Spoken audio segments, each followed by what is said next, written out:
자, 코로나19에 확진이 됐던 이재명 대표. 1일 날에는 한동훈 대표를 만났고 8일 일요일마다 이벤트가 나옵니다. 일요일에는 평산 책방을 찾아가서 문재인 전 대통령을 만났습니다. 다해는 내가 구해줄게요. 만면의 미소를 띠고 문재인 전 대통령은 두 손을 번쩍 들어줬습니다. 교수님 어떻게 보셨는지요?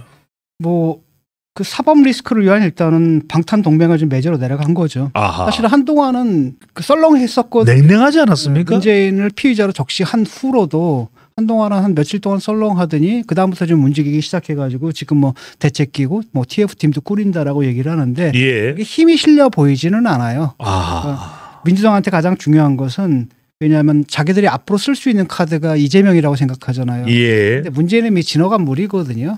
그럼에도 불구하고 같이 또 띄워주지 않으면은 단일 대호에 좀 문제가 생기거든요. 그러지 않아도 뭐 친명, 친문, 그 지지층도 사실 이질적인데 물론 친명이 압도하고 있지만 또 그 내부에서 친문 세력들도 적지 않거든요. 그런데 어쨌든 자기 대표의 사법 리스크를 방어하기 위해서 단일 대우를 만들려면은 그래서 저쪽도 같이 막아줘야 된다. 예. 명목 때문에 좀 내려간 것 같습니다. 아. 보면은 이 사람들이 보면은 그러니까 민주당 사람들 보게 되면 아주 일관된 특징이 하나가 있어요. 어떤 특징일까요? 실질적으로 불법을 저질러요. 아. 그런데 그 불법을 갖다가 불법에다가 합법의 외양을 줘요. 예. 우리가 이제 흔히 이걸 뭐라 그래? 편법이라고 하잖아요. 아하. 그런데 그 편법이 또 능숙한 것 같지는 않아요. 뭔가 어설퍼. 어설프다 보니까 사실 자기들은 합법이라고 생각하는데 실제로는 그게 불법이 돼버리는 예. 이런 상황들이 지금 반복되고 있는 겁니다. 그게 이재명이고 그 전에도 한번 생각해 보세요. 제가 굉장히 인상적이었던 말이 뭐였냐면 그때 권경희 변호사한테 들었는데 예. 그 사람이 아주 인상적인 얘기를 했다 그러더라고요. 그때 조국 전 장관 인사청문회가 딱 열릴 때 거기 나와서 뭐라고 얘기를 했냐면은 불법은 없습니다. 딱 그러더래. 아. 쉽게 말하면 굉장히 부적절한 일들은 많았지만 내가 예. 합법화해가지고 합법적으로 다 처리를 했기 때문에 불법으로 꼬투리 잡힐 일은 없을 것이다. 이렇게 자신 있게 얘기해. 덮었다. 네. 덮을 수 있다라는 거예요. 예. 그런데 결과적으로는 어떻게 됐습니까? 경경심 4년에다가 자기도 지금 1심에서 지금 받은 거 아니겠습니까? 예. 2심까지 받은 거죠. 유죄를 받았단 말이죠. 지금 그래요. 근데 이번에도 이재명도 마찬가지죠. 모든 걸 합법의 외양을 갖다 뒤집어 씌웠지만 실제로는 다 줄줄이 지금 기소가 됐고 예. 범들은 다 유죄 판결을 받았단 말이죠. 이분도 좀 마찬가지인 것 같아요. 실질적으로는 누가 봐도 사실은 이건 뇌물이죠. 그러니까 이상직 전 의원한테 굉장히 이상한 사람이잖아요, 이 사람이. 그 전에도 뭐 그 주가 조작을 해가지고 유죄 판결을 받은 적이 있는 이런 사람을 예. 공천도 주고 그 다음에 뭐 했습니까? 중진공에 앉히고 그 대가로 전혀 뭐 관계없는 사람을 갖다 취업을 시켰단 말이죠. 그럼 누가 봐도 이건 대가거든요. 그런데 그걸 합법의 외양을 좀 굉장히 차린 거예요. 그런 과정 속에서 이 사건들이 지금 벌어지고 있는 거거든요. 그러니까 말하면 타이이스타제스트라는 게 한마디로 이제 페이퍼 컴퍼니거든요. 예. 그 회사를 도대체 왜 설립했는가? 보통 사람들은 자본주의 기업이 회사 설립할 때는 뭐예요? 이윤을 얻기 위해서 설립하잖아요. 돈 벌기 위해서. 근데 거기는 그게 아닌 것 같다라는 거. 아. 누군가를 취직시켜주기 위해서 예. 회사의 외양을 갖다 띄고 거기다가 그러니까 겉모양은 이제 회사의 외양을 띄는 거고 바로 그것 때문에 뭐예요? 이스타항공 노조에서 원래 고소한 거. 실제로 이 회사가 생긴 것도 타이스타젯이 2017년에 생깁니다. 그런 거죠. 예. 이런 걸 딱 보게 되면은 굉장히 빌드업을 잘했거든요. 아하. 려고 이렇게 하고 저렇게 하고 이렇게 하고 이렇게 해가지고 뭐 합법적으로 회사도 만들고 등등등등등등등 했는데 이번에 딱 피의자로 딱 적시가 돼버렸단 말이죠. 근데 사실 검찰에서 누군가를 갖다 그것도 전직 대통령을 피의자로 적시하기는 굉장히 부담스러운 거거든요. 그런데 피의자로 적시했다라는 것은 지금 우리가 신문지상으로 흘러나오는 것 이상의 근거들을 나름대로 확보하고 있기 때문에 예. 자신이 있기 때문에 그렇게 적시를 하고 압수수색 영장도 신청하고 그랬던 게 아닌가 싶어요. 예. 어쨌든 지금 이재명 그러다 보니까 이제 이재명하고 이제 문재인이 만났는데 9월 8일을 만났나요? 사실은 벌써 만나서 별로 할 것도 없을 겁니다. 왜냐하면은 이 사람들은 정치 게임을 하는 거거든요. 예. 근데 이제 검찰하고 법원에서 하는 것은 법적인 게임이란 법률 게임이란 말이에요. 사법적인 게임과 정치 게임은 이게 물론 서로 영향을 주고받는 건 있지만 하나가 한쪽을 완전히 좌우하거나 이럴 수는 없는 거거든요. 별개의 논리로 흘러가는 거예요. 아무리 그들이 생각해봐요. 조국 사태 때 그 난리를 쳤잖아요. 30만 명이 몰려가지고 난리 쳤잖아요. 서초동 몰려가서 난리 쳤지만 예. 유죄를 막는 걸 막지 못했거든요. 네. 법은 자기 논리가 있어요. 그 논리에 따라 굴러가는 거거든요. 이번에도 마찬가지일 거라고 봐요. 그러니까 이 사람들이 근데 그럼에도 불구하고 할 수 있는 것은 정치적 대응밖에 없거든. 그렇기 때문에 지금 앉아가지고 둘이 만나서 뭐 공동 전선을 짜고 뭐 이런 짓을 하는 건데 예. 이게 과연 얼마나 효과가 있을까? 저는 그다지 효과가 있지는 않다고 봅니다. 일단은 이제 이번에 만나서 이재명이 뭐라고 했냐면은 정치적 법리적으로 이해가 같지 않는 정치 탄압이다. 그러니까 정치적으로도 문제가 있고 법리적으로 문제가 있는 뭐 이해가 가지 않는 정치 탄압이다라고 규정을 했단 말이죠. 네. 이 문제는 사법적 대응을 하겠다 아니라 정치적 대응을 하겠다라는 거예요.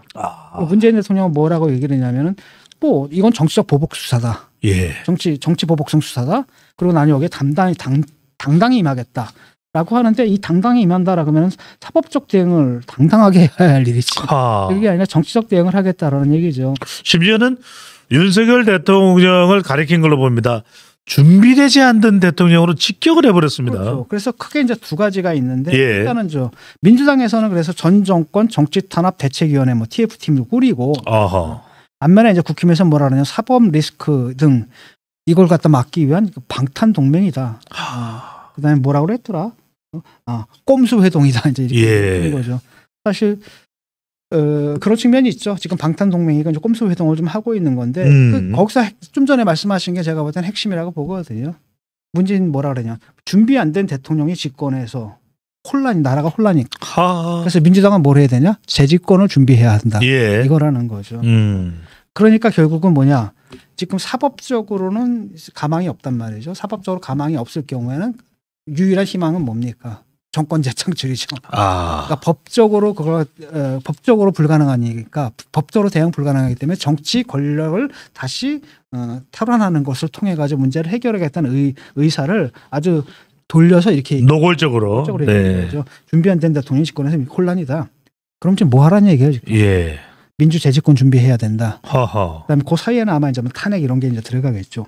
결국은 이제 두 사람 사이에서 이제 공감대가 형성된 겁니다. 소지가 비슷해졌거든요. 예, 40분간 두 사람만 이야기했다 이런 이야기가 나옵니다. 사법 리스크 해결의 방법은 딱 하나밖에 없다. 예. 정권 탄압밖에 없다. 이런 이제 공감대를 형성했다.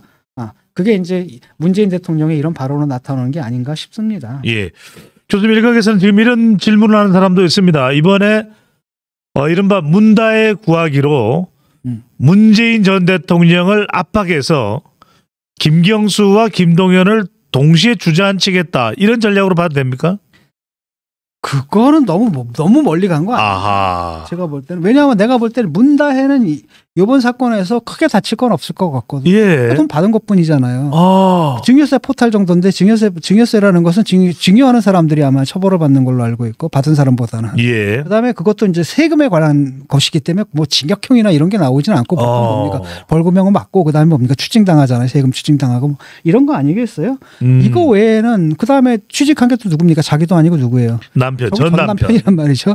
그래서 난 이게 그렇게 큰 고리가 될 것 같지는 않고 오히려 고리는 역시 문재인 전 대통령하고 김정순 여사 여기가 이제 타겟인 것 같아요. 이번에 얼마 전에 그 탄핵설 말고 뭐였죠? 그 계엄령설 나왔잖아요. 예. 그 계엄령의 전제라는 게 뭐냐면은 그 탄핵이거든요. 그러니까 이 사람들은 우리가 생각하는 것보다 탄핵이다라는 것을 굉장히 우리가 볼 땐 이건 좀 약간 호황하다라는 느낌이잖아요. 근데 이 사람들은 상당히 그걸 갖다 현실적인 가능성으로 생각해요. 예. 우리는 탄핵 그러면 아주 극단적인 경우고 극단적인 경우에만 해당되는 거지 않습니까? 그다음에 그 탄핵이 인용되기라는 건 너무너무 힘들다는 걸 다 알고 있잖아요. 극단적인 경우에만 해당하는 것이기 때문에 정말 명백한 법률 위반이라 이런 것이 있지 않고서는 탄핵할 수가 없는 거예요. 그럼요. 그럼에도 불구하고 이 사람들은 뭐냐면 약간 이 문제도 법적으로 바라보는 게 아니라 굉장히 정치적으로 바라보는 거예요. 지금 문재인 그 윤석열 지지율 봐라. 갤럽에서 23%고 리얼미터 29%란 말이죠. 예. 리얼미터에서 20%다라고 한다면 그들 말에 따르면 심리적 탄핵이라는 거예요. 심리적 탄핵 상태다라는 거죠. 근데 그 심리적 탄핵이다라는 거하고 대통령 이 국민들한테 대통령이 인기가 없다라는 거하고 그 인기 없는 대통령을 탄핵해도 되느냐는 전혀 다른 문제거든요. 그렇습니다. 여기 완전 다른. 그런데 얘네들이 이걸 섞어가지고 하게 되면 탄핵이 임박했다 이러는 거예요. 아. 이러다 보니까 근데 우리가 탄핵을 할 거고 국민들이 막 일어날 건데 그렇게 되면 쟤네들은 뭐 할까? 이걸 막기 위해서 분명히 계엄령 때리고 아하. 사실 군부 쿠데타를 사실상 또 획책할 거다라는 황당한지 상상. 민주당 의원들을 체포할 테고. 네. 거기까지 가버렸단 말이죠. 그래서 이 사람들은 아직까지도 그 생각을 하는 것 같아요. 최소한 탄핵으로 간다. 그다음에 그 격변 상태를 만들어서 초래해가지고 어떤 식으로든 간에 왜냐하면은 법원의 판결이 언제 내려질지는 자기들이 통제할 수 있는 변인이 아니거든요. 지금 통제 영역 밖에 있잖아요. 그런데 만약에 선거 전에 판결이 내려져 봐요. 그럼 어떻게 되겠습니까? 다 모든 게 물 건너가는 거잖아요. 예. 그렇기 때문에 인위적으로 빨리 선거를 앞당겨야 되거든요. 인위적으로 앞당겨서 뭐가 필요한가? 탄핵이 필요한 거, 어려운 거고. 그러니까 그런 분위기 형성을 하는데 이번에 문재인 건까지 딱 얽혀가지고 나만 당한 게 아니라 문재인도 당했네? 예. 라고 하면서 이제 동맹을 딱 짠 거고. 단일 대우로 짠 거고 동시에 뭐가 되는 거냐면 잘 봐라. 법원, 검찰 부담 느끼란 얘기예요. 생각해봐. 하나는 제1야당의 대표죠. 국회에서 지금 190석 갖고 있는 예. 또 하나는 뭐 전직 대통령이거든요. 자, 네 둘 다 어쩔 거야. 우리가 몸집이 이렇게 했건데 어쩔래? 라고 하면서 사실은 그 탄핵 동맹을 통해 가지고 스크럼을 짠 거죠. 예.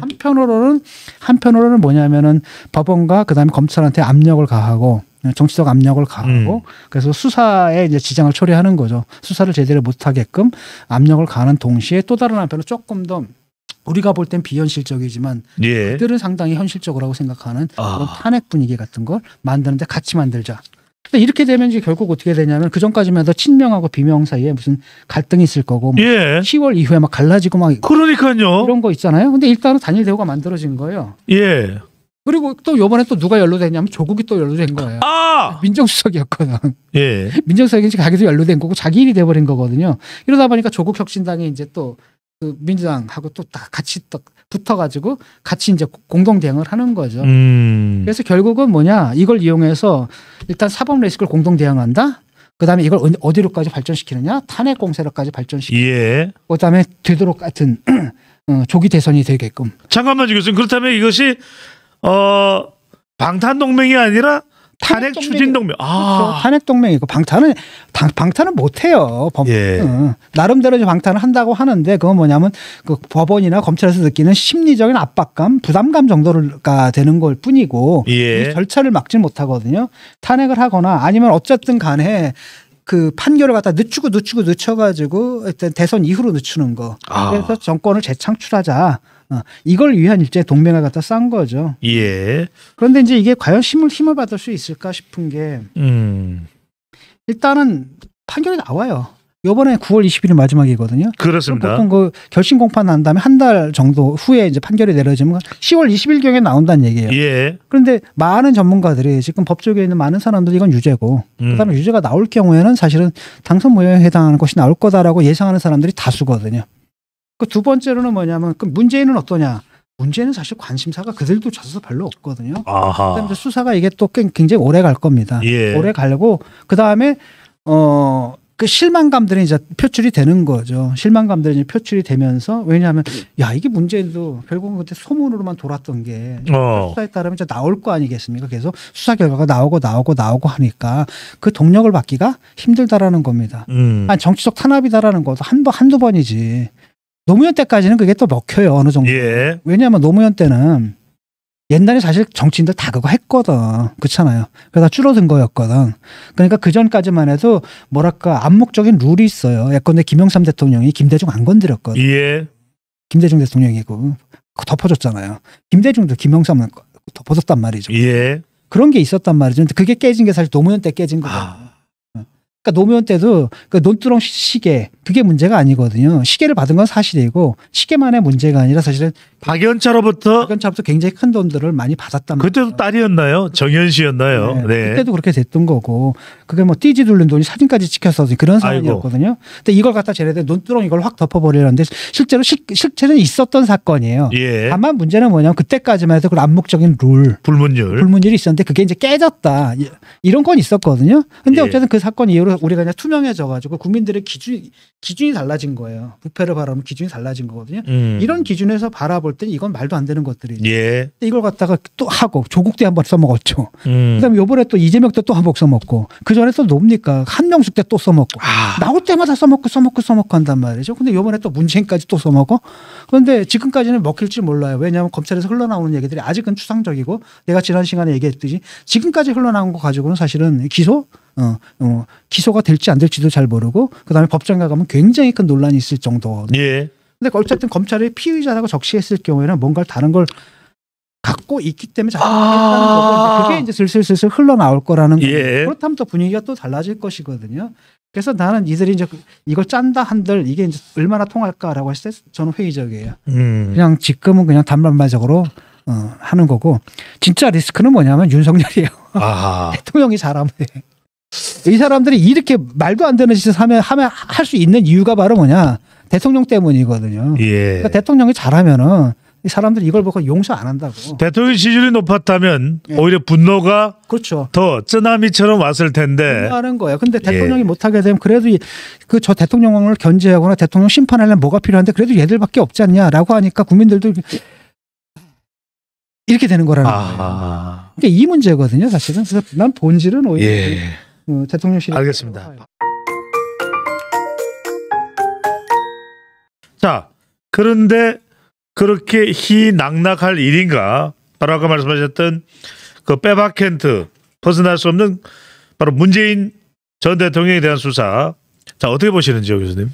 예, 이게 사실 굉장히 오래됐던 거고. 예. 원래는 이게 이제 이스타 항공사의 노조에서 먼저 제기한 거예요. 그렇습니다. 그냥 회사 돈을 갖다 엉뚱한 데서 빼돌렸으니까. 예, 고발했죠. 이거 왜 회사의 재산 모두의 것인데 아하. 그걸 갖다가 그 대표 마음대로 어디로 빼돌렸거든요. 그렇게 되면 회사 전체 손해가 되는 거고 회사가 어려워지면 그 피해는 누구한테 돌아가요? 노동자들한테 돌아가니까. 예.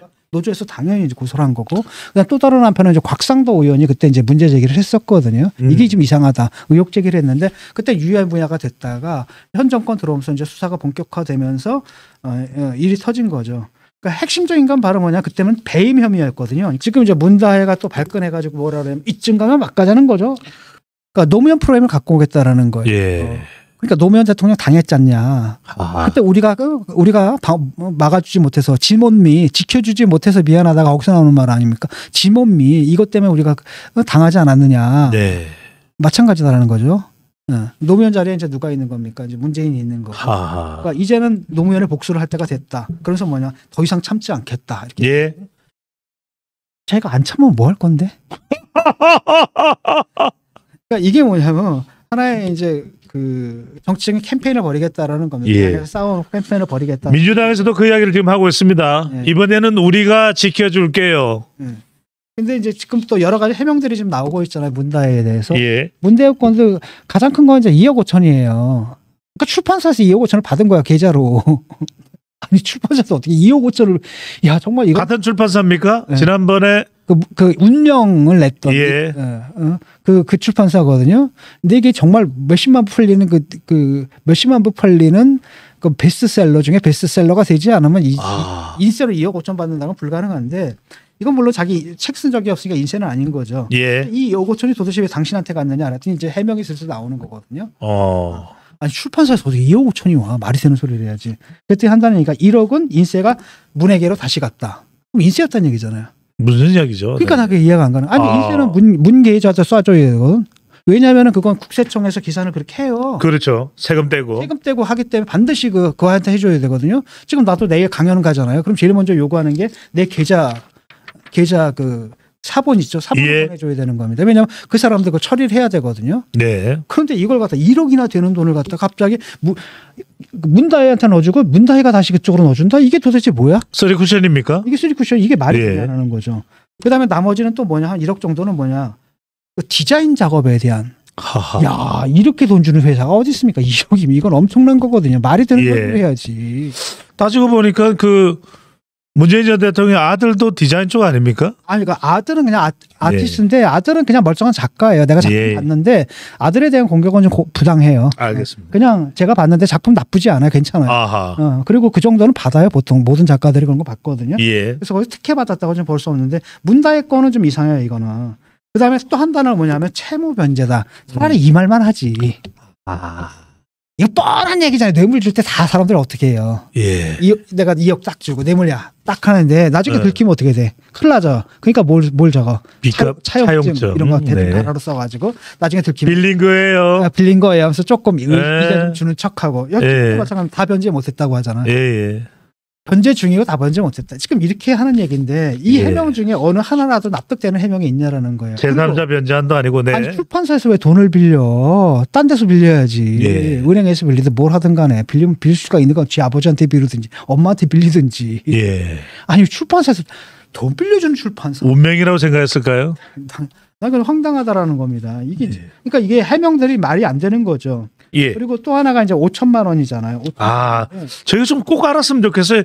5천만 원이 어디서 왔을까요? 나는 그게 궁금하다는 겁니다. 이게 뭐냐면 당시 김 여사가 은행으로 나갈 수 없는 상황이라서 지인에게 송금을 부탁했다. 자, 이 말을 한 사람이 조국입니다. 자, 그런데 문제는 뭐냐면은 또 그다음에 조국이 한마디 덧붙여요. 그 한마디로요? 계좌 추적해서 걸린 거거든요. 예. 황당한 건 뭐냐? 그 계좌에다 송금자 이름이 있고 그 옆에 가로치고 김정수 이렇게 적은 거야. 그래서 들킨 거거든요. 예. 그랬더니 뭐라고 얘기를 했냐면 이제 뭐라고 해명하냐면은 아니 그거 만약에 몰래 송금할 거면 김정준 여사가 그 사람한테 부탁하면 반드시 내 이름을 포기해달라고 얘기를 했다. 그래서 예. 그 이름이 들어간다라고 하거든요. 내가 보다 이 거짓말인 거. 아하. 그러니까 무슨 얘기냐면 이거 알아서 뻔히 알지 너 다 알지 이렇게 했는데 이 사람이 그냥 별 생각 없이 거기다가 내 돈 아니니까 김정수 그래 썼다가 얼떨결에 걸린 거거든요. 그러니까 이걸 갖다가 마치 아니 뭐 그걸 감출 일이 있었으면 꼭 김정수 기록 써달라고 했겠느냐. 그러니까 꼭 써달라고 했겠느냐. 그게 사실인지 아닌지 몰라요. 예. 사실일 수도 있지만 사실이 아닐 수도 있는 게 내가 볼 때는 얼떨결에 걸린 거거든요. 알지? 그러네요. 너 알잖아. 응. 예. 내 대신에 좀 넣어줘 라고 했는데 넣었는데 그 사람이 내 돈 아니니까 예. 쓴 거죠. 별 생각 없이. 그러다 딱 걸린 난 이 가능성이 더 크다고 봐요. 예. 그냥 늘 하듯이 그냥 이름을 썼다. 아니 교수님 그런데 저 이게 이해가 안 되는 게요. 김정수 여사가 극우 시에 이게 조국혁신당 대표의 설명입니다. 극우 시에 은행 못 가 지인에게 딸 송금을 부탁했다. 잠깐만요. 아유, 집에 노트북에 PC에 온라인 이체 안 됩니까? 그거 좀 설명해 주는 보좌관 없습니까? 무슨 이야기죠? 아니, 그 이전에 예. 한 건 뭐냐면 이게 현금이었다는 게 문제예요. 아. 현금이라는 게 문제잖아요. 예. 그러니까 조국이 뭐라 그러냐면 김 여사가 나이가 들어서 전화기로 송금하는 일을 잘 못한다라고 하는 거예요. 예? 아니 현금 5천만 원을 갖다가 전화기를 어떻게 송금을 하지? 근데 전화기에다 넣어? 값을 여기다가 5천만 원 이렇게 해가지고 아 이게 저기 스캔하거나 QR코드 딱 꽂으면 5천만 원 삥 하고 넘어가나? ARS 이체를 말이 말할까요? 되는 소리야지. 아. 본질을 흐리는 거거든요. 쉽게 말하면 예. 문제는 뭐 딴 건 다 모르겠는데 딴 건 모르겠는데 현금이라는 거예요. 현금. 예. 아니 송금을 할 돈을 갖다 왜 현금으로 찾아? 그냥 이걸로 하면 되잖아. 그러니까요. 그 계좌에서 딸의 계좌로 바로 보내면 되는 건데. 예. 그 은행 못 간다는 사람이 그 현금을 또 어떻게 갖고 있어? 하하. 그러니까 5천이라는 현금이 문제거든요. 현금의 출처가 어딘지를 밝혀야 되는데 그 얘기가 좀 못하니까 막 이런 식으로 해명을 하는데 해명 자체가 코미디라는 거예요 지금. 해명이 안 되는 거죠. 그러니까 예. 이거 해명은 국민들 들으라고 하는 거 아니에요. 아. 자기들 편 들으라고 하는 해명이라는 거죠. 언제든지 어떤 거짓말이라도 자기들 편에 유리한 거짓말이면 속알 줄 준비가 되어 있는 예. 그 강성 지지자들을 향한 해명이지 이게 국민들이 딱 듣는 게 말이 되는 소리를 해야지 이렇게 된다는 거죠. 교수님 잠깐만요. 이 해명 심지어는 조국혁신당 대표가 해명하는 것까지 들으면 예. 문재인 전 대통령이 두려워하는 리스크는 딸이 아니라 아내일 수 있다? 그렇죠. 아. 사실은 김정숙 여사가 또 뭐가 걸려 있냐면은 그 의상비 있잖아요. 예, 특갈비입니다. 도 있고 그다음에 그 샤넬 타지말 타지마할도 있고. 아닙니까? 타지마할은 네. 그냥 별거 아니라. 알겠습니다. 네. 타지마할은 뭐냐면 그냥 간단해요. 당시에도 그렇게 전용기 탄 것들 간 예. 일들이 있거든요. 그때 보면 항목들이 있을 거예요. 그거 딱 비교하면 깨끗이 끝날 문제고 그 얘기가 안 나오는 거 보면 그냥 큰 문제 없는 거예요. 예. 다만 그게 과연 적절했느냐라는 문제 제기는 할 수가 있지만은 그렇다고 딱히 이게 뭐 법적으로 문제가 될 거나 이런 문제는 아직 아닌 것 같고 예. 다만 이제 그 의상비 그때 엄청나게 많은 의상들을 그 의상비가 다 어디서 무슨 뭐 나왔나? 한글 디자인 의상 뭐 등등등 의상. 네. 이런 문제들이 좀 많이 남아 있고 특히 이 5천만 원 이게 뭐 이번 한 번이 아닐 수도 있고 될 수도 줬을 수도 있는 거잖아요. 예. 등등등등. 그래서 이게 가장 큰 문제라고 봐요. 아까 교수님께서 말씀하셨던 문다의 압수수색 영장에 문재인 대통령이 피의자가 됐던 것이 타이이스타 젯이 아니라 송금일 수도 있을지도 모르겠다라는 생각이 불현듯 듭니다. 네. 혹시 나온 분들인지 모르겠는데 어쨌든 근데 이 뇌물죄는 현재까지 나온 거 봐가지고는 굉장히 뭐랄까 기소가 될지 안 될지도 좀 불분명하고 그다음에 그 된다 하더라도 상당히 그 법정에서 치열할 겁니다. 현재 나온 것까지만 봐가지고 예. 왜냐하면 얘들이 뭘 했습니까? 불법을 갖다 항상 뭐예요? 빌드업을 해가지고 합법으로 만들었거든요. 예. 그런데 검찰은 그걸 뚫고 들어가야 되는 거예요. 예. 들어가야 되는 거고 아마도 근데 뭐 김재우 의원 만났더니 그분은 검찰이 그렇게 했다라는 것은 바깥으로 나오지 않는 어떤 다른 것들을 갖고 있기 때문에 예. 그 확신을 갖고 했을 것이다. 뭐 그렇게 추정을 하는데 그런 것 같습니다. 지켜보죠. 뭐 예. 아마 나올 겁니다. 이제 슬슬. 그다음 민주당에서는 갖가지 설명들이 방송에 출연한 패널 등등을 통해서 나오고 있습니다. 심지어는 사위 이 서모 씨를 채용한 것은 대관을 잘할 것으로 생각해서 대관 업무로 채용을 했던 것이 아니겠느냐. 더 큰 문제지. 대관 업무라는 게 예. 그러니까 관 상대로 하는데 자기가 누구예요? 대통령이거든요. 전 민주당의 당직자가 그렇게 또 설명을 하고 있어서 그러면 참고로 말씀을 드렸습니다. 그럼 이제 구체적으로 그럼 이제 치고 들어가는 겁니다. 구체적으로 대관 업무 뭘 했냐? 예. 뻔한 거잖아요. 자기 장인이 대통령인데 네. 대관 업무라는 게 결국 뭡니까? 관을 상대로 하는 업무라는 거거든요. 쉽게 말하면 불법이란 말이에요. 예. 로비했다는 얘기인데. 능력이 있는데 채용된 것이 무슨 문제냐 뭐 이런 설명도 그 당시 의혹이 제기됐을 때 언론에 보도됐을 때 청와대는 아무런 특혜와 연결되지 않았다라고 얘기를 했거든요. 근데 행정관이 거기는 왜 가고? 행정관이 그러면 이상직하고 뭐하러 통화를 하며 뭐하러 연락을 주고받고. 외교행정관인가요? 그다음에 또 하나는 그 행정관이 그 위에 이제 직속 상관이 선임 행정관이잖아요. 예. 이게 보통 보고를 하면 이렇게 가고 이렇게 가는 거잖아요. 예. 얘를 패싱을 해요. 패싱을 하고 바로 민정비서관한테 직보를 해버려요. 예. 근데 민정비서관은 누구예요? 위가 바로 조국입니다. 민정수석이잖아요. 이렇게 돼버렸다는 겁니다. 그렇기 때문에 이제 조국인이 뭐 다 불려다니는 게 바로 이것 때문이고.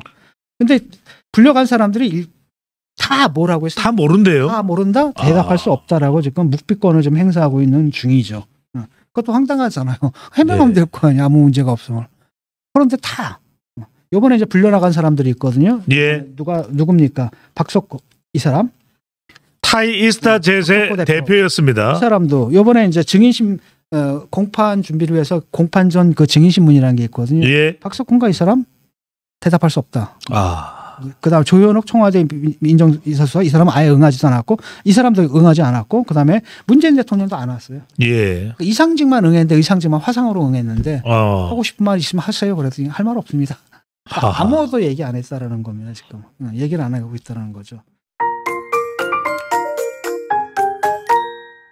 한동훈 대표가 주도적으로 또는 적극적으로 지금 제안을 해서 상당히 좀 효과를 보고 있다는 평가가 나옵니다. 여야 의정협의체 아직까지 의료계가 적극적으로 나서고 있지는 않습니다만 그래도 여야 간에는 상당히 좀 진전이 되고 있고 예. 대통령실에서도 긍정적이라는 이야기가 나옵니다. 결국 핵심은 2025년부터냐 아니면 2026년부터냐가 관건이 될 것 같은데 교수님. 야 여기까지 오는 것도 참 힘들었잖아. 예. 한동훈 대표가 딱 제안을 했으면 그냥 대통령실에서 딱 받아가지고 고민해보겠다라고 한 다음에 굉장히 전향적으로 처음부터 나왔으면 참 좋거든요. 처음에 딱 잘라버렸거든. 그래가지고 당대표를 갖다가 낙동강 오리알을 만들어버렸. 예. 그런데 이 사안이 이런 사안이 아니거든요. 그래서 요번에도 보니까 요번에도 그 만찬자리에서 인유한 이분들 김민정 이분들이 가가지고 그 얘기 거기서도 그 얘기를 했다 그러더라고요. 그 응급실 대란 이거 심각한 문제다라고 얘기를 했다 그러더라고요. 라고 하니까 거기서 이제 딱 당에서 사람들이 모였는데 이게 딱 친한만 그 얘기를 하는 게 아니라 친윤 의원들까지 다 그 얘기를 지금 하는 거예요. 대통령실에서 깜짝 놀란 거죠. 예. 후퇴를 한 거예요. 후퇴를 하면서 이제 뭐라고 한 거냐면 그래 2025년도까지는 그러니까 한동훈의 제안이 바로 그거잖아요. 2025년도는 어떻게 할 수가 없다. 어떻게 할 수가 없는 게 왜냐하면 오늘부터 원서 접수라고요 그게. 그렇습니다. 원서 접수가 이미 들어갔는데 이걸 어떻게 엎어. 국가에서 그렇게 할 수가 없는 거거든요. 재외 국면은 이미 시작이 됐습니다. 이미 또. 맞는데 이걸 엎을 수는 없다. 그렇다면 남은 건 2026년이잖아요. 예. 26년을 넣고 그냥 원점에서 논의하자. 이게 이제 한동훈 대표의 제안이란 말이죠. 근데 대통령실에서 그냥 딱 처음에 잘라버린 거예요. 그러다가 이번에는 딱 받았습니다. 받았는데도 이게 또 완전하게 또 확 받은 것도 아니야 보면은 뭐라고 받았냐면은 2026년 논의할 수 있는데 그러려면 전제 조건이 뭐냐면 의료계에서 단일안을 들고 와야 된다 뭐 이런 거야. 예, 근거 있는 산출 근거. 그렇지. 네. 그걸 들고 오지 않는 한 우리는 그냥 간다. 이거잖아요 지금 또.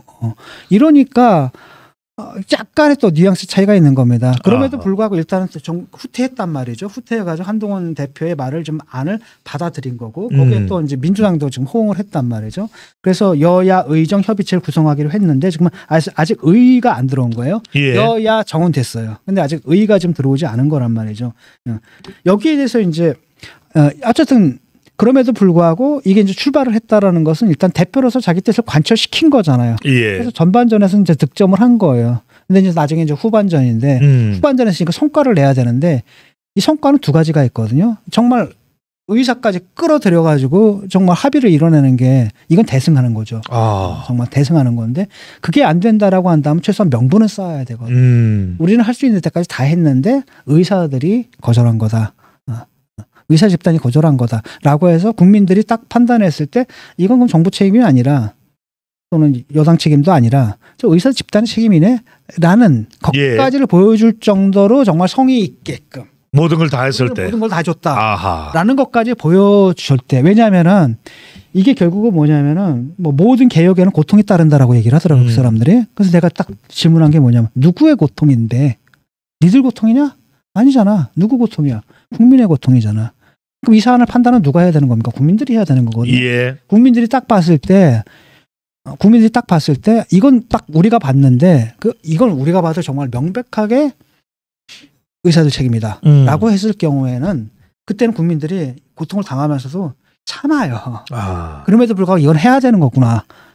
근데 그렇게까지 만든 다음에 개혁을 했어야 되는데 그 전에 그냥 치고 들어가 버린 거잖아요. 예. 그래서 내가 볼 때는 일단은 전반전은 일단은 득점을 했고 후반전에서는 가장 좋은 건 결국 의사들까지 의료계와 합의를 끌어내는 것이고 그게 안 된다고 했을 경우에는 최대한 협상하는 모습들, 최대한 양보하는 모습들 다 보여주는 거잖아요. 그래서 우리가 할 만큼 다 했다라고 했을 때 그래도 국민들은 고통을 느끼면서 정부에 불만이 있지만 그 강도는 약해질 거라는 거죠. 예. 거기까지가 대표의 역할이고 그게 이제 전반전을 비기는 방법이라고 할까나 그런 거죠. 교수님 이 대목에서 중요한 걸 하나 여쭤봅니다. 의료계가 이게 길어지면서 6개월 정도 길어지면서 상당히 감정의 골이 깊어졌고 실제 의료계에 대해서도 2006년부터 조정한다면 상당히 좀 협의를 할 의향이 있다고 나오는데 그중에 하나가 장관과 차관 정도는 좀 경질해달라. 그렇죠. 이런 이 부분입니다. 이 대목 어떻게 보시는지요? 예, 일단은 왜냐 명분을 줘야 되거든요. 예. 근데 의사들도 마찬가지예요. 정부에다 명분을 줘야 되거든요. 타협할 수 있는 명분을 줘야 되는 거예요. 너희들 너희들 꿀어 안 됩니다. 정부도 의사들한테 너 꿀어 항복해 안 되고 의사들도 너 항복해 꿀어 이거 안 됩니다. 상대에게 뭘 줘야 되는 거? 뭐 명분을 줘야 되거든요. 예. 그래서 이제 그런 차원에서 나온 게 바로 이제 뭡니까? 인사 문제가 나오는 거예요. 사실 이 사태를 내가 볼 땐 핵심적인 인물은 이제 박민수 제2차관이거든요. 이분이 딱 보면은 그 2,000명이라는 숫자의 근거가 그냥 낙수 효과잖아요. 그냥 2,000명 확 뽑아가지고 흘려놓으면 뚜두둑 해가지고 경제에서 도태된 놈들이 원든 원하지 않든 간에 결국은 다 어디로 가게 될 거다. 결국은 먹고 살려면은 내려가가지고 지방으로 내려가고 거기서 뭐 응급의료로 간다. 비인기학과로. 네. 그럴 거다라는 거. 그러려면 압도적인 다수가 필요하고 양으로 해결한다는 거죠. 이걸 갖다가 시스템 개혁을 통한 어떤 질적 해결. 이건 안 되니까 그냥 양쪽으로 해결하던 어떻게 보면 단순 무식한 해결 방식이고 여기에 대해 의사들의 화가 확 난 거거든요. 예. 그다음에 그 이후에도 이제 여러 가지 이제 그 불필요한 언사들을 사용해 가지고 의사들을 자극했잖아요. 그래서 좀 나가라고 하는 게 이번에는 오세훈까지 말을 얻었더라. 오세훈이 박민수 제2차장 정도는 내쳐야 되지 않겠느냐. 이걸 해야지 이제 의료계에서 온다라는 겁니다. 그리고 사실 그 전에 누가 또 얘기했어. 나경원이 얘기했거든요. 예. 장관하고 차관 사태를 이렇게 온 사람들 책임져야 된다. 나경원도 얘기했고 그런 거죠. 그래서 한동훈 아직 그 얘기는 하지 않고 있거든요. 그런데 사실은 의사들한테 어떤 명분을 줄 때 그게 필요하다고 한다면 그것도 해야 된다고 저는 봐요. 근데 쉽지는 않은 게 이게 지금 의료계 내에도 단일한이 없어요. 그러니까 지금 의사협회가 있고 또 교수협의회가 있고 얘기가 다 전공의가 있고 지들끼리 또 싸워. 그러니까요. 이걸 정말 추석 명절 앞두고 많은 분들이 지금 우려하는 것은 응급실 대란 이 부분입니다, 교수님. 그렇죠. 이쪽은 당정이 예. 당정의 입장이 조율이 안 됐던 부분이 있고 여기는 그 세 개 단체가 있거든요. 예. 하나는 그 전공의협회 지금 떠났던 그 전공의들 협회. 거기다 이제 보통 전공의들하고 대학생들 있잖아요. 의대생들하고 같이 움직이는 것 같고. 그 다음에 전의교협이라고 있어요. 그 학생들을 가르치는 전공의들하고 누굽니까? 또 누구예요? 그 예. 대학생들을 가르치는 의대 교수 예. 협의회가 있겠고, 그 다음에 의협이 있습니다. 아하. 전체 의사협회가 있다라는 거죠. 개업 의사들까지 대변하는 의사협회 최대 단체입니다. 그렇죠. 이 사람들이 이제 공통점은 뭐냐면 세 단체의 공통점은 2025년부터 백지화해야 된다라는 공통점인데 다만 그 백지화를 주장하는 그 강도가 좀 달라요. 예. 강도가 다르는 게 가장 강한 게 아무래도 이제 박단인가 이 사람이 있는 그 전공의협회 여기가 가장 강경하고 예. 전의협 같은 경우에는 그 의협 같은 경우에는 이 사람들도 2025년 의대 정원 취소하지 않으면 그 협회 그 협의체에 들어갈 수가 없다라고 좀 얘기하고 있거든요. 근데 그렇게 강경하지는 않고요. 전의교육 같은 경우에는 마찬가지입니다. 2025년 의대 정원 거기 그거 얘기 못 하겠다라고 한다면 우리가 들어갈 수 없다. 하지만은 그거 얘기도 하겠다라는 얘기 정도만 해라. 예. 그럼 우리 참여할 수 있다라는 거죠. 약간 협상 카드일 수도 있겠네요. 그렇죠. 그래서 그런 의미에서 실은 지금 가장 전향적인 태도를 보이는 것은 이제 의대 전의교육 정도가 예. 거거든요. 그러니까 어쨌든 그 포함을 시켜야 됩니다. 어떤 식으로든 간에 해서 의사 그러니까 여야 의정이죠. 예. 의정 협의체를 출범을 시켜야 되는데 그 출범은 언제까지 해야 되냐면은 이제 추석 전까지는 하겠다라는 게 지금 한동훈 대표의 생각인 것 같아요. 예. 한동훈 대표가 한편으로는 지금 굉장히 전화 돌리고 있는 것 같더라고요. 의사단체들. 그 다음에 의사 쪽하고 의료계와 이제 관련이 있는 모든 의원들 다 동원해가지고 좀 전방위적으로 설득을 하고 있는 중이고 또 다른 한편은 정부를 향해서 뭘 요구하는 거냐면 지금 전 국민이 이런 사람들에는 사법 조치를 지금 취하고 있잖아요. 예. 하지 말아라. 아하. 왜냐하면 그거 자극할 수가 있단 말이죠. 그거 하지 말라라고 정부에 좀 요청을 한 상태거든요. 근데 사실은 이게 뭐랄까 이 사람들 거기 협의체에 참가시키는 게 결코 쉽지가 않아요. 예.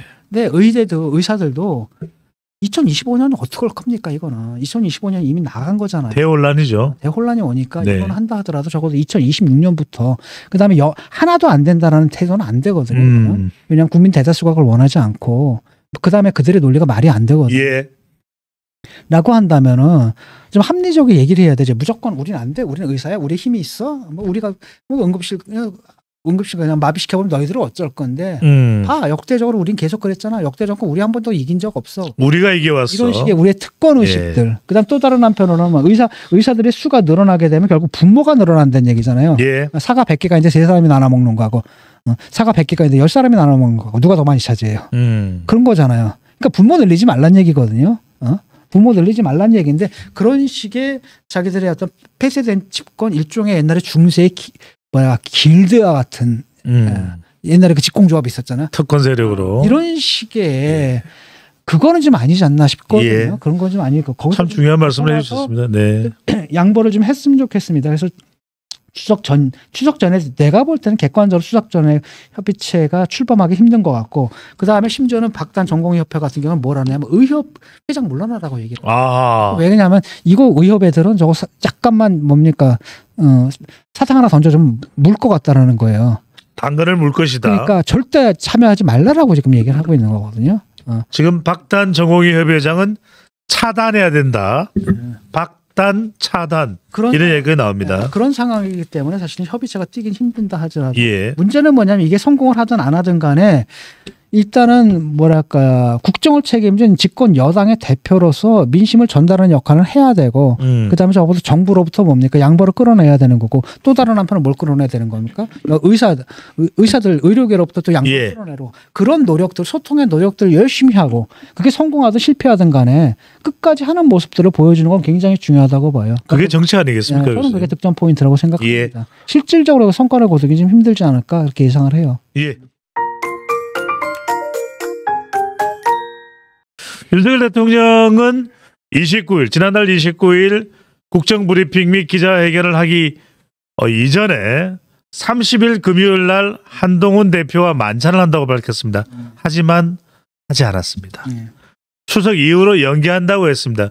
그 이유는 궁금했지만 알 수는 없었습니다. 그런데 지금 추석 전인데 최고위원과 중진 의원 누구를 불러서 번개 미팅을 했다고 합니다. 한동훈 대표도 몰랐고 김종혁 최고위원이나 장동혁 최고위원도 몰랐다라는 보도가 전해지고 있습니다. 이른바 한동훈 패싱. 왜 추석 전에 만날 수 있는 시간이 됐던 것 같은데 안 만났을까? 이런 지적들이 나옵니다, 교수님. 아니 이거는 제가 볼 때 이렇게 큰 문제는 아닌 것 같아요. 아니다. 그러니까 처음에는 어떻게 알려졌냐면 이제 언론에서는 어떻게 되냐면 이거 뭐 윤한 갈등이 또 불거진 게 아닌가. 예. 그러니까 대통령실에서 사람들을 불렀는데 거기 간 게 되게 뭡니까?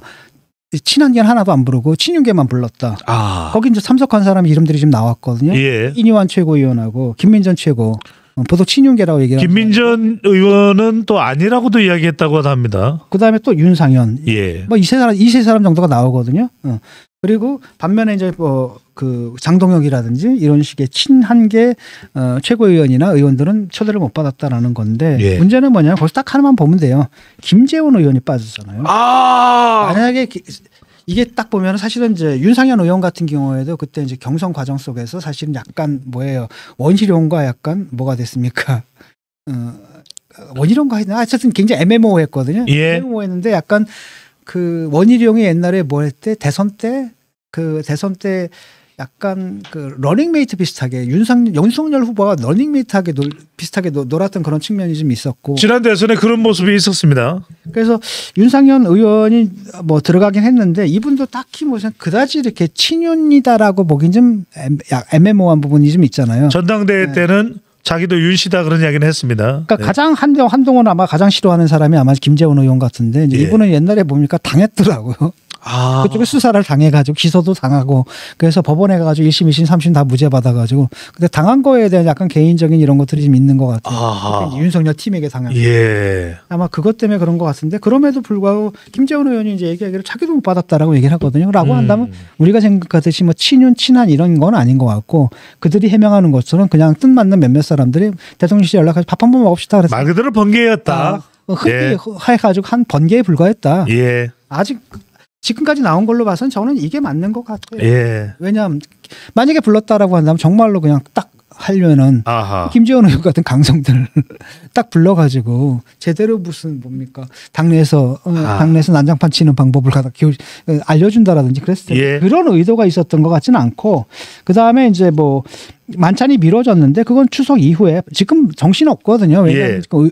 뭐 의료 대란이 일어났단 말이죠. 그러니까요. 이 문제를 갖다 추석 전에 해결해야 되기 때문에 그 전에 이제 한동훈 대표가 만날 시간도 없거든요. 예. 그래서 미뤄진 것에 불구하고 이렇게 되면 사실 큰 시체는 없는 겁니다. 예. 그래서 처음에 이제 친한계에서도 조금 처음에 알려졌을 때만 해도 친한계에서 기분 나쁜 거 예. 만났다는 걸 기분 나쁜 게 아니라 이게 보도가 됐다는 건지 예. 지금 페르소나님은 이렇게 또 질문합니다. 지금 국정이 엄중한데 누구를 불러서 만찬할 때냐? 이건 어떻게 보시는지요, 교수님? 아니 밥을 많이 먹을수록 좋아요. 대통령은. 근데 이제 문제는 뭐냐면 자기 뜻 맞는 사람들만 부를 게 아니라 지금 자기랑 좀 싸우는 사람들도 불러서 얘기도 좀 듣고 예. 그렇게 골고루 하면 참 좋은 건데 그게 좀 아쉽긴 하지만 많은 사람들 불러가지고 밥 먹고 하는 것들은 역대 대통령도 해왔고 예. 또 그걸 많이 하는 대통령일수록 또 뭡니까 유능한 대통령이에요. 그런 거 네. 하는 게. 그래서 그거 자체를 저는 비난할 필요는 없다고 보는데 그러니까 처음에 나왔을 때 이제 기분 나빴던 게 이걸 갖다 왜 이렇게 흘렸는가. 아마 그래서 이게 혹시 대통령실에서 흘린 게 아니냐 일부러. 예. 그래가지고 대통령이 이제 한동훈 대표를 갖다 왕따 시키려는 의도가 있는 게 아니냐. 그래서 이걸 의심을 했는데 그것도 내가 볼 때는 아직은 그냥 의혹에 불과하고 예. 하진 않은 것 같고 이 사안은 저는 그렇게 명확하지는 않은 것 같아요. 알겠습니다. 어쨌든 아니면 참가자 중에 하나가 예. 나 대통령 만나고 왔어 이렇게 흘렸을 수도 있고 자랑하고 싶잖아. 기쁜 나머지. 비공식적으로 대통령하고 밥 먹고 왔어 뭐 이렇게 해가지고 흘러나갈 수도 있는 거고 아직은 모르기 때문에 이 부분에 대해서는 판단을 좀 덮는 게 좋고 예. 다만 지금 언론에서 이제 보도되는 것처럼 또는 처음에 의심을 가졌던 것처럼 이거 친한과 그다음에 친윤 사이의 세계 대결 또는 윤한 갈등의 재발이냐라고 했을 때 내가 볼 때 그렇게는 보기 어렵다. 그렇게는 아니다. 것 같다. 다만 교수님 이럴 때 좀 더 명쾌하게 우리가 왜 또 국민들이 보는 눈과 또 지지층이 보는 눈이 있지 않겠습니까? 그렇죠. 이럴 때 오히려 우리 모임은 9월 27일 저녁으로 이미 약속돼 있습니다. 이런 발표가 대통령실에서 나오면 좀 좋을 텐데 그런 게 없다는 게 좀 아쉽긴 하네요. 대통령실하고 그나마 그 한동훈 대표하고 대표 측하고 아직까지도 뭐 앙금 같은 거 남은 건 사실인 것 같고. 예. 그 빨리 해결해야 됩니다. 그러니까요. 이거 언제까지 이렇게 가야 됩니까? 아. 매번 매번 예. 분들한테 신경 쓰이게 만들고 그래서는 안 되죠. 그러니까요. 감정이 중요한 게 아니라 예. 중요한 건 뭐냐면 국민들의 눈높이에 맞게끔 행동하는 거거든요. 아하. 국민들이 원하는 바를 행하는 거고 거기에 누가 더 부합하는 정책을 내놓거나 방안을 내놓거나 이런 걸 통해서 서로 생산적으로 경쟁을 해야지 예. 이런 식으로 사적인 감정 싸움이나 하고 이럴 때는 아니라고 생각해요. 예.